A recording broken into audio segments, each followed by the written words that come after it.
փափուկ բարձը հայ ժողովրդի գլխի տակ, իսկ իրականում արյունոտ բարձը իրենք դնում էին թե 44 օրյա պատերազմից 1 տարի առաջ, թե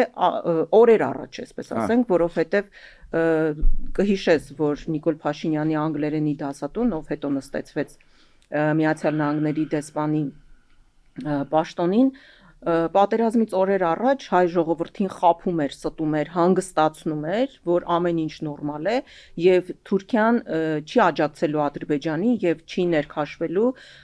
լայնամասշտաբ ագրեսիոն այդ գործողությունների մեջ։ Թե հետագայում Թուրքիան ինչպես աջակցեց Ադրբեջանին ու մինչ օրս աջակցում է եւ ինչ լայնամասշտաբ գործողություններին, ագրեսիային իր մասնակցությունը եւ դերակատարում ունեցավ, իհարկե բոլորիս հայտնի է։ 44 օրյա պատերազմի նույնիսկ մինչև վերջին օրը այդ նույն արյունոտ բարձը դնում էր իրենց ստի խոսափող Արծրուն Հովհաննիսյանը։ Հիմա էլ Սրփուհի Գալյանը,